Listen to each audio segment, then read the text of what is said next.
Hello guys, welcome back to our channel. எல்லோரும் எப்படி இருக்கீங்க? ஹோப் எல்லோரும் ஹெல்த்தியாகவும் சந்தோஷமாகவும் இருக்கீங்கன்னு நினைக்கிறேன். அண்ட் இன்றைக்கி வீடியோ என்னென்னு பார்த்தீங்கன்னா, ரீசெண்டாக போயிட்டு வந்த கொடைக்கானல் ட்ரிப் vlog தான். ஆனால் ஜஸ்ட்டு ட்ரிப்போட டீட்டெயில்ஸ் மட்டும் இல்லாமல் நீங்கள் நிறைய பேர் கேட்டுட்ருக்கிற என்னோட சேவிங்ஸ் பேட்டர்ன் அண்ட் எக்ஸ்பென்சஸ்லாம் எப்படி மேனேஜ் பண்ணிகிட்ருக்கேன் அப்படிங்கிறத ஷேர் பண்ணியிருக்கேன். மேபி என்னோட ஏஜ் கேட்டகரியில் இருக்கிறவங்களுக்கு கண்டிப்பாக சேவிங்ஸ் பற்றி ஒரு ஐடியா கிடைக்கும். ஆல்சோ கொடைக்கானலுக்கு போயிட்டு வர எங்களுக்கு எவ்வளோ பட்ஜெட் ஆச்சு, எந்தெந்த பிளேஸஸ் சுற்றி பார்த்தோம், ப்ராப்பர்ட்டி டீட்டெயில்ஸ்னு சொல்லிட்டு A to Z எல்லாமே ப்ரொவைட் பண்ணியிருக்கேன். சப்போஸ் நீங்கள் பிளான் பண்ணுற மாதிரி இருந்தால் கண்டிப்பாக இந்த வீடியோ உங்களுக்கு ஹெல்ப்ஃபுல்லாக இருக்கும்.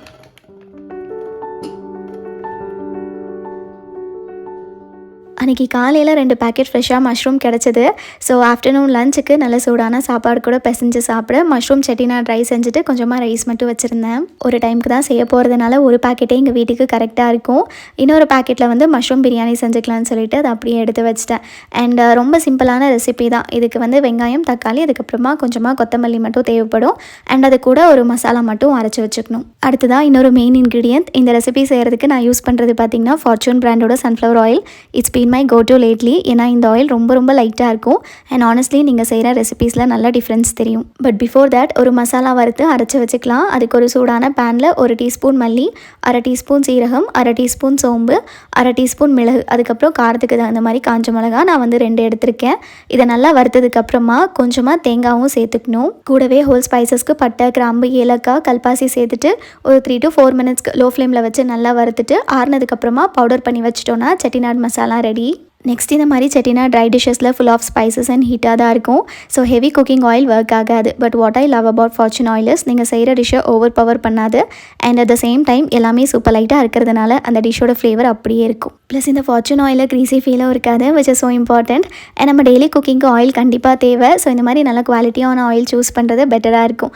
Light on the dish, light on the stomach and டேஸ்ட்னு பார்க்கும்போது இட்ஸ் ஜஸ்ட் பர்ஃபெக்ட். இப்போ என்ன நல்லா சூடானதுக்கப்புறமா பொடியாக கட் பண்ணி வச்சிருக்கிற 2 வெங்காயம், கூடவே காரத்துக்கு தகுந்த மாதிரி 2 காஞ்ச மிளகாவும் சேர்த்துருக்கேன். இது ரெண்டுமே நல்லா வதங்கி வந்ததுக்கப்புறமா 1/4 டீஸ்பூன் மஞ்சள் தூள், பொடியாக கட் பண்ண 1/2 தக்காளி மட்டும் சேர்த்துட்டு இதை நல்லா வதக்கி விடுங்க.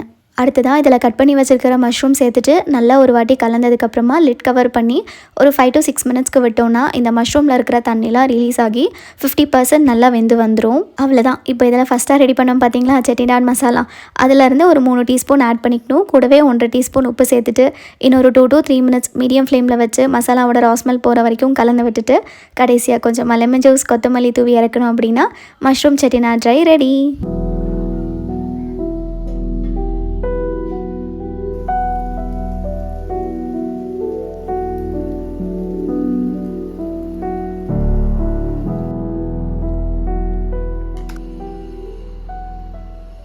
சீரியஸ்லி உங்கள் கிச்சனுக்கு கொடுக்குற ஒரு சின்ன சேஞ்ச் தான் இந்த Fortune oil. But it makes a big difference. Especially உங்களுக்கு பிடிச்ச கம்ஃபர்ட் ஃபுட் செய்கிறப்போ நல்லா ஃப்ளேவர்ஃபுல்லாக இருக்கும். அட் த சேம் டைம் ரொம்ப லைட்டாகவும் ஃபீல் ஆகும். So next time grocery shopping போகிறப்போ கண்டிப்பாக இந்த ஃபார்ச்சூன் ஆயில் செக் பண்ணி பாருங்கள். அண்ட் நல்ல சூடான சாப்பாட்டில் பிசைஞ்சு சாப்பிடும்போது டேஸ்ட் ஆஹா சூப்பராக இருந்துச்சு.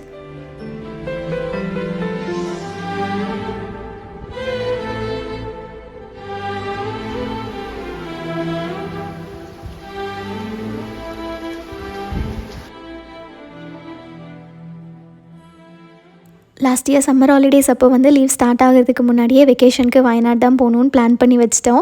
பட் இந்த இயர் அந்த மாதிரி ஒரு பிளேஸும் டிசைட் பண்ணலை. சித்தி வந்து எங்கேயாச்சும் கண்டிப்பாக போகணுன்னு மட்டும்தான் சொல்லிட்டு இருந்தாங்க. அப்படியே பேசிட்டேன். half of the month கழிஞ்சிருச்சு. தென் நானே தான் கொடைக்கானல் போகலாமா அப்படின்னு கேட்டேன். ஏன்னா அவங்க யாருமே விசிட் பண்ணது கிடையாது. பட் நான் ஆல்ரெடி 2 times போயிருக்கேன். ஸோ அவங்களுக்கு எக்ஸ்ப்ளோர் பண்ண நியூ பிளேஸாக இருக்குமேன்னு சொல்லிட்டு ஃபைனலாக கொடைக்கானல் வந்து டிசைட் பண்ணிட்டோம். ப்ளஸ் அங்கே என்னோடய காலேஜ் ஃப்ரெண்டும் இருக்கிறதுனால ஸ்டே, சைட் சீயிங்லாம் அவங்களே அரேஞ்ச் பண்ணி கொடுத்துருவாங்க. ஜஸ்ட் நம்ம ஃபேமிலியாக போயிட்டு என்ஜாய் மட்டும் பண்ணிட்டு வந்தால் போதும். அதே மாதிரி எந்த வெக்கேஷனாக இருந்தாலுமே முன்னாடியே ப்ரீ பிளான் பண்ணியிருப்போம்ல. ஸோ அதுக்கேற்ற மாதிரி அவுட்ஃபிட்ஸ் வந்து வாங்கி வச்சுப்பேன். ஃபார் எக்ஸாம்பிள் இப்போது பீச் பக்கம் போகிறோம் அப்படின்னா ஃப்ளோரல் மேக்ஸி, அதுக்கப்புறம் ஸ்கர்ட்ஸ் அந்த மாதிரி வாங்குவேன். இன்கேஸ் வெக்கேஷன் அப்படின்னா அதுக்கேற்ற மாதிரி கொஞ்சம் வார்மாக கோசியாக இருக்கிற மாதிரி வாங்குவேன். பட் இந்த டைம் வந்து லாஸ்ட் மினிட் கொடைக்கானல் அப்படின்னு சொல்லி பிளான் பண்ணதுனால இதுக்கு முன்னாடி வாங்கி வச்சது 1 or 2 times யூஸ் பண்ணியிருப்போம்ல, அதிலேருந்து தான் இப்போ வந்து தேடிட்டு இருந்தேன். ஹானஸ்ட்லி ஒரு டைம் இந்த கபோர்டு ஓப்பன் பண்ணி பார்க்கும்போது அவ்வளோ ஃப்ரஸ்ட்ரேட்டிங்காக இருக்குது. இருக்குது. எப்படி இத்தனை ட்ரெஸ் ஓவர்ஃப்ளோ ஆகுதுன்னே தெரியல.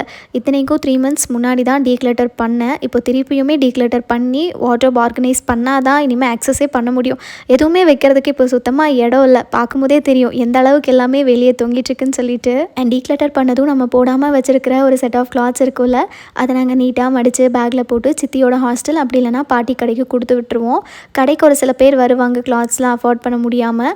ஸோ அவங்களுக்கு கொடுத்துட்டோம் அப்படின்னா ஹாப்பியாக ரிசீவ் பண்ணி ஃபங்க்ஷன் டைமு அப்படி இல்லைனா ஃபெஸ்டிவலுக்குலாம் போட்டு நான் நிறைய டைம் பார்த்துருக்கேன். ஸோ அதெல்லாம் பார்க்கும்போது ஹாப்பியாக இருக்கும். அதே மாதிரி டொனேட் பண்ணுறப்போ ரொம்ப மோசமான நிலமையில் இருக்கிற ட்ரெஸ்ஸஸ் இல்லாமல் ஜஸ்ட் 1 or 2 times போட்டுட்டு ஃபார் சம் ரீசன்ஸ் அது பிடிக்காமல் போயிருக்கலாம், ஃபிட்டிங் பர்ஃபெக்டாக இல்லாமல் இருக்கலாம், டைட்டாக இருக்கலாம். ஸோ அந்த மாதிரி அவுட்ஃபிட்ஸை தான் வந்து நாங்கள் எப்போவுமே கொடுப்போம். ஆனால் நிஜமாகவே அந்த துணிலாம் பார்க்குறதுக்கு அவ்வளோ புதுசாக தெரியும். ஏன்னா ஒரு டைம் போட்டுட்டு ஓரமாக வச்சுருப்போம், அவ்வளோதான்.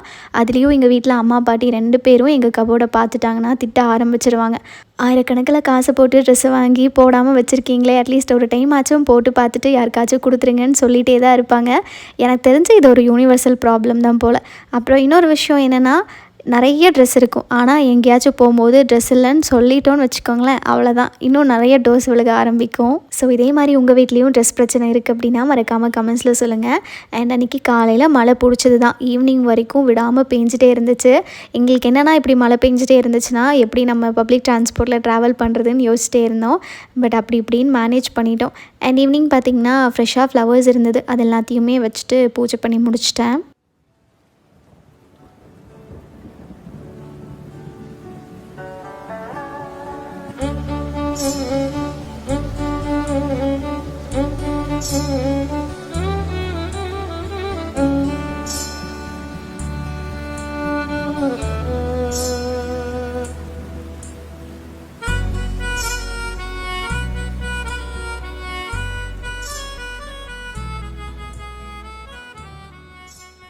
ஓகே, இதுக்கப்புறம் என்னோடய savings pattern and financial management, அது மட்டும் இல்லாமல் மந்த்லி எவ்வளோ எக்ஸ்பென்சஸ் ஆகுது அப்படிங்கிறத என்னோடய பெர்ஸ்பெக்டிவ்லேருந்தும் எக்ஸ்பீரியன்ஸ்லேருந்தும் ஷேர் பண்ணுறேன். ஃபர்ஸ்ட் திங் வந்து சேவிங்ஸ்க்கு எந்த ஏஜ் க்ரைட்டீரியாவும் கிடையாது. லைக் நமக்கு சின்ன வயசுலேருந்து அப்பா அம்மா ரிலேட்டிவ்ஸ் கொடுக்குற சின்ன சின்ன அமௌண்ட் வச்சு சேவிங்ஸ் ஸ்டார்ட் பண்ணியிருப்போம். So it's completely different. But financial management அப்படிங்கிறது ஒன்ஸ் நம்ம ஏர்ன் பண்ண ஸ்டார்ட் பண்ணதுக்கப்புறம் தான் ஃபிகர் அவுட் பண்ண முடியும். அதாவது நமக்கு வர சேலரியிலேருந்து மந்த்லி எக்ஸ்பென்சஸ், கமிட்மெண்ட்ஸ், அதுக்கப்புறம் சேவிங்ஸ்னு சொல்லி செப்பரேட் பண்ணுறோம் பார்த்தீங்களா, இதை மேனேஜ் பண்ணுறது நிஜமாவே ரொம்ப கஷ்டம். அதாவது அதிகமான அமௌண்ட் இருக்குது, அதை எப்படி பிரிக்கிறது அப்படி நான் சொல்ல வரல. ஒரு சில டைம் வந்து சேவிங்ஸ்லேருந்து தூக்கி கமிட்மெண்ட்ஸ்க்கு போடணும், கமிட்மெண்ட்ஸ்லேருந்து தூக்கி எக்ஸ்பென்சஸில் போடணும்னு சொல்லி எக்கச்சக்கமான தலைவலி வேலை தான் இருக்கும். ஸோ எனக்கு மந்த்லி எக்ஸ்பென்சஸ்னு பார்க்குறப்போ நிஜமாக அவ்வளோலாம் கிடையாது. பிகாஸ் வீட்டிலேருந்தே வேலை பார்க்குறதுனால வீட்டோட ரெண்ட்டு, ட்ராவலு, பஸ் ஃபேர், சாப்பாடுன்னு சொல்லிட்டு அந்த செலவு எனக்கு இல்லை. பட் சம்டைம்ஸ் வெளியே போகிறோம் அப்படின்னா செலவாகும். அண்ட் எங்கள் வீட்டில் வந்து ரெண்ட்டு, டிவி ரீசார்ஜ், கரண்ட் பில்லாம் அப்பா பார்த்துப்பாங்க. அண்ட் அம்மா வந்து கிச்சனுக்கு தேவையான திங்ஸு, க்ராசரிஸ்லாம் வந்து அம்மாவோட மந்த்லி எக்ஸ்பென்சஸில் வந்துடும். மந்த்லி வீட்டுக்கு இவ்வளோ எக்ஸ்பென்ஸ் ஆகும் அப்படின்ட்டு சொல்ல முடியாது, எக்ஸ்பெஷலி க்ராசரிஸ். ஏன்னா ஒரு சில டைம் வந்து மொத்தமாக காலி ஆகிற வரைக்கும் வெயிட் பண்ணிவிட்டு மொத்தமாக எல்லா திங்ஸும் வாங்குவோம். ஒரு சில டைம் வந்து அப்படி இல்லாமல் அன்னன்னைக்கு காலி ஆகிற திங்ஸை கொஞ்சம் கொஞ்சமாக வாங்கும்போது பெருசாக பர்டன் தெரியாதுல்ல. ஸோ ரெண்டுமே பண்ணுவோம். ஸோ அதனால் மந்த்லி இவ்வளோ ஆகும் அப்படின்னு பர்டிகுலராக சொல்ல முடியாது. அண்ட் நீங்கள் என்னோடய கான்ட்ரிபியூஷன் வந்து இதுதான் அப்படின்னு ஸ்பெசிஃபிக்காக சொல்ல முடியாது. ஏன்னா ஒரு மாதம் ஒரு செலவு கண்டிப்பாக ஏதாவது வந்துகிட்டே தான் இருக்கும். போன மாதம்லாம் பார்த்திங்கன்னா ஏசி வாங்கினோம், அதுக்கு முன்னாடி வந்து வைஃபை கனெக்ஷன் கொடுத்தோம். அண்ட் அப்படியே ஏதாவது சூப்பர் மார்க்கெட்ஸ் அப்படி இப்படி போகிறோன்னா மினிமம் 3 to 4K வந்துடும். அதுவும் டிமார்ட்லாம் போனோன்னா சொல்லவே வேண்டாம், அபவ் 5K தான் வரும். ஸோ அது டிபெண்ட் ஆகும், அந்த மாதம் நம்ம வீட்டுக்கு என்ன தேவைப்படுமோ அதுக்கேற்ற மாதிரி செலவு இருக்குது தான் செய்யும். ஸோ இதெல்லாம் போக என்னோட ட்ராவல் எக்ஸ்பென்சஸ் எவ்வளோ ஆகும் நிறைய பேருக்கு ஒரு கொஷின் இருக்கும். நிஜமாக சொல்ல போகணுன்னா நிறைய பேர் நினைக்கிற மாதிரி ரொம்பலாம் ட்ராவலுக்கு செலவு பண்ண மாட்டோம். ஒரு பட்ஜெட் ஃப்ரெண்ட்லியான ட்ராவல் மாதிரி வச்சுக்கலாம்.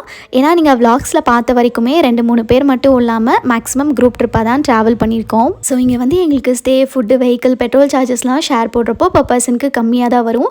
ஃபார் எக்ஸாம்பிள் மணாலி தவிர மற்ற நிறைய பிளேஸை சுற்றி பார்த்துருக்கோம்ல, எங்களுக்கு மேக்ஸிமம் 6,000 to 7,000 பர் பர்சனுக்கு செலவாயிருக்கு. ப்ளஸ் நாங்கள் ட்ராவல் பண்ணுறப்போ ஃபுட்டில் எந்த காம்ப்ரமைசேஷனும் இல்லாமல் நல்ல ஹோட்டலாக பார்த்து தேடி வயிறு நிறைய சாப்பிடுவோம். அதே மாதிரி ஸ்டேன்னு பார்க்கும்போது ஒரு டீசெண்டான ஸ்டே தான் இப்போ வரைக்கும் நாங்கள் சூஸ் பண்ணியிருக்கோம்.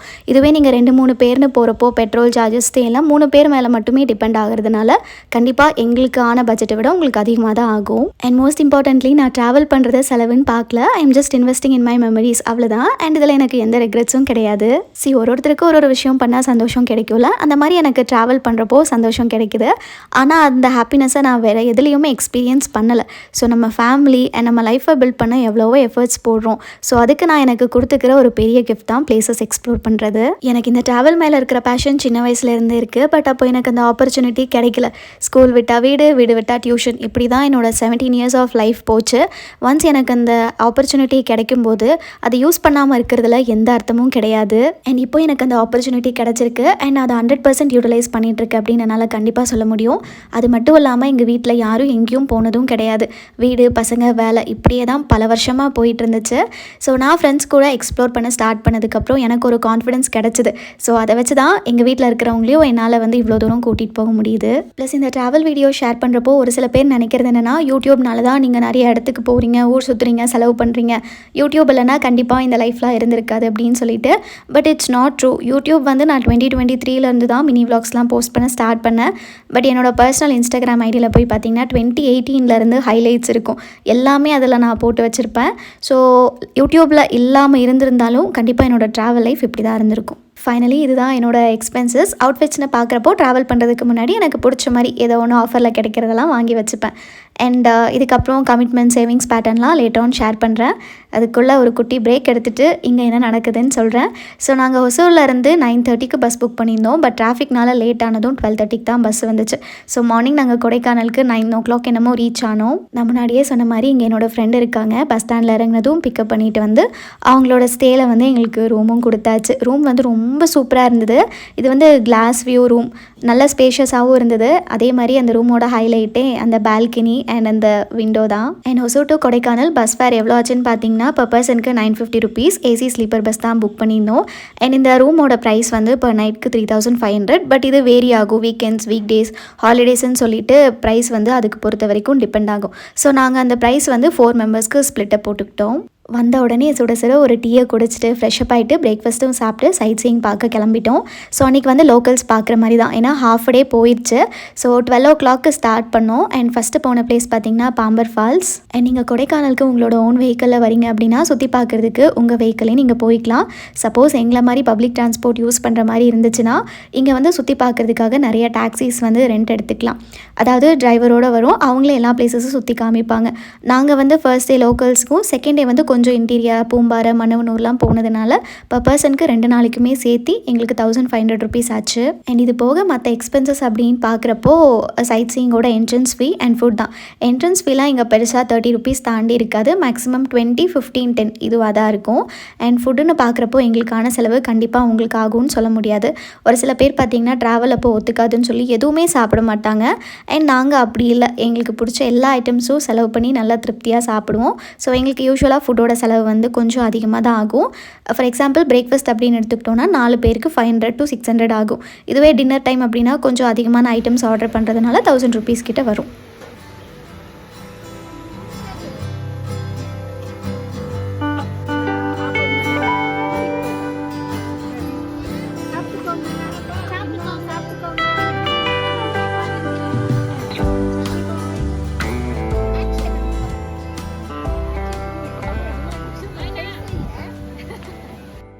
ஃபர்ஸ்ட் விசிட் பண்ண அந்த ஃபால்ஸ் கிட்டேயே ஒரு ஸ்நாக்ஸ் கடையும் இருந்தது. காலையில் பிரேக்ஃபாஸ்ட் சாப்பிட்டு வந்தோம். ஸ்டில் பசி எடுத்துச்சு.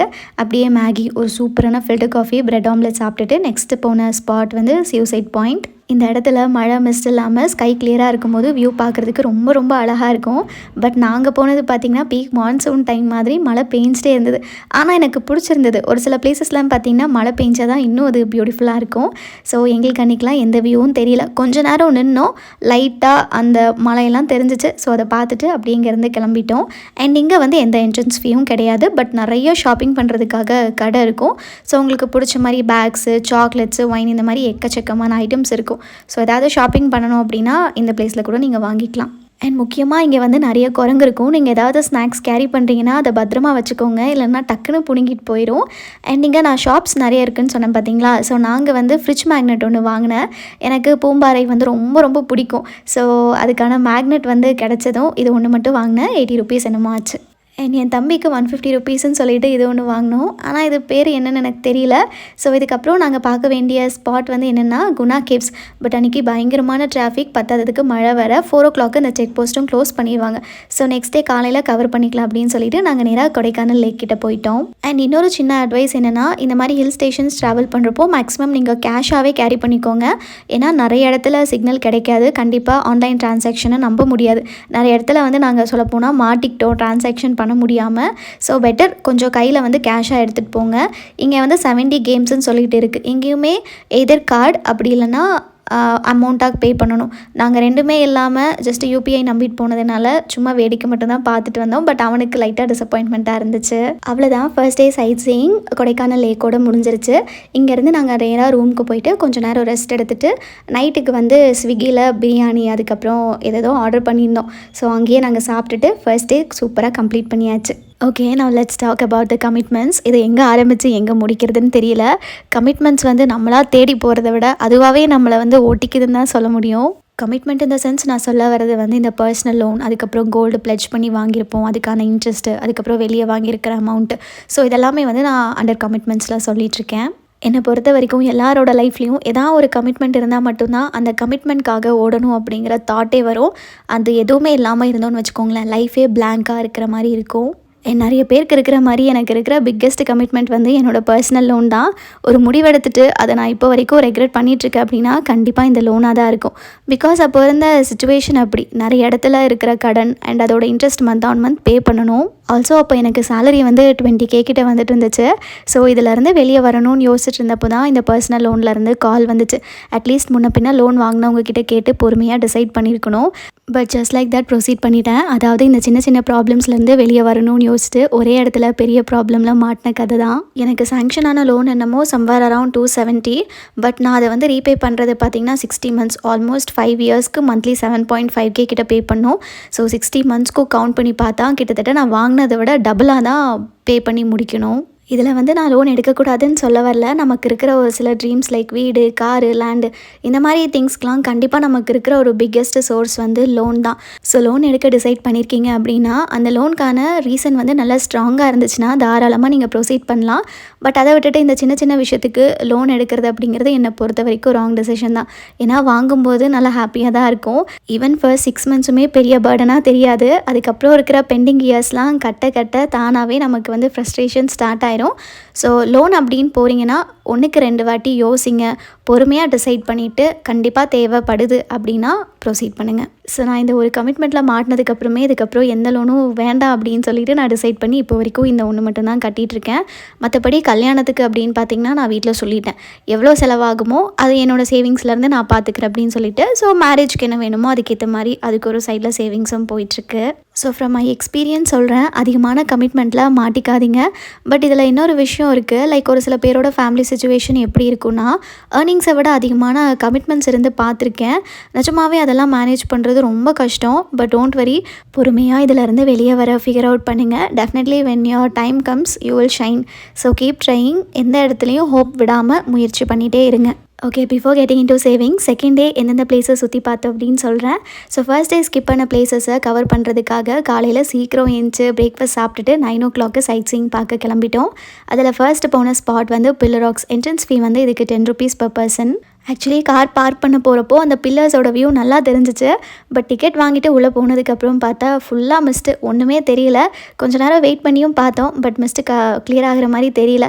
சரி இங்கேயே வெயிட் பண்ண அடுத்த பிளேசஸ்க்கு லேட் ஆயிரும்னு சொல்லிட்டு அங்கே ஒரு மாங்காய் மட்டும் வாங்கிட்டு நெக்ஸ்ட்டு போன ஸ்பாட் வந்து குணா கேவ்.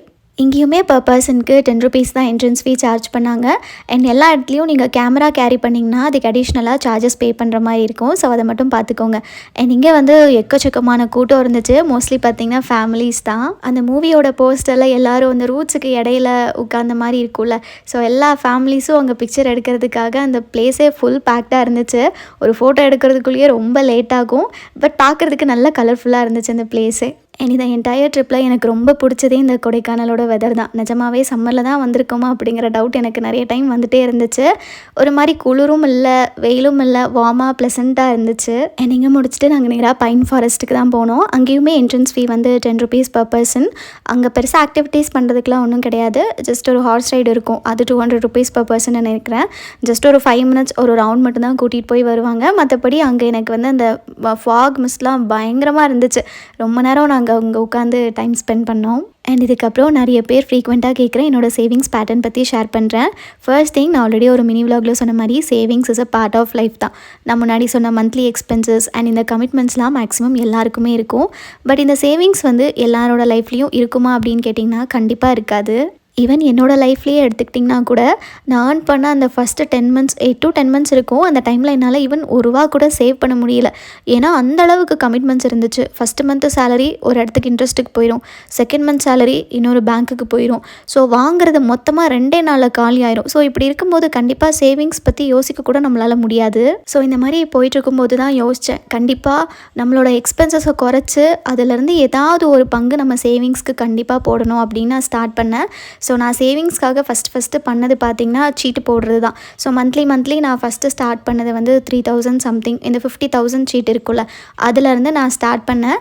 வீட்டில் இருந்து ஆரம்பத்துலேருந்தே இந்த சீட்டு கட்டுற பழக்கம் இருக்குது. ஸோ அதனால் எனக்கு அது வந்து நாலேஜும் இருந்துச்சு அண்ட் அதை பற்றி எனக்கு ஓரளவுக்கு தெரிஞ்சிச்சு. எனக்கு இந்த சீட்டு போடுறது வந்து நிஜமாகவே யூஸ்ஃபுல்லாக இருக்குது. ஏன்னா ஒரு 20 months ஒரு ஸ்டாண்டர்ட் அமௌண்ட் நம்ம கட்டிகிட்டே வந்தோன்னா ஒரு அமௌண்ட் நமக்கு ஃபைனலாக கிடைக்குது. அப்படி இல்லைனா ஏதாவது நடுவுலையே ஒரு எமர்ஜென்சி அப்படின்னா கூட வெளியே போயிட்டு வட்டிக்கு வாங்காமல் கோல்டு பிளட்ஜ் பண்ணாமல் ஏதோ நம்ம ஒரு இடத்துல கட்டி வச்சுருக்கோம், அந்த அமௌண்ட் நமக்கு கிடைக்குது அப்படிங்கிற ஒரு சாட்டிஸ்ஃபேக்ஷன் இருக்கும். அண்ட் இது போக கோல்டு சேவிங்ஸ் அவ்வளோதான். கோல்டு ஸ்கீமில் வந்து ஜாயின் பண்ணி மந்த்லி அமௌண்ட் பே பண்ணுறது, அப்படி இல்லைனா ஏதாவது ஒரு மாதம் கோல்டை வந்து காயினாக வாங்கி வச்சுக்கிறது. ஸோ இந்த மாதிரி கோல்ட்லேயும் வந்து நான் இன்வெஸ்ட் பண்ணுவேன். மற்றபடி நிறைய இருக்குது, மியூச்சுவல் ஃபண்ட்ஸு, எஸ்ஐபின்னு சொல்லிட்டு எக்கச்சக்கமான சேவிங்ஸ் திங்ஸ் இருக்குது. பட் அதை பற்றி எனக்கு சுத்தமாக எந்த நாலேஜும் கிடையாது. அண்ட் நான் அது எதுவுமே அந்த மாதிரி சேவிங்ஸும் பண்ணலை.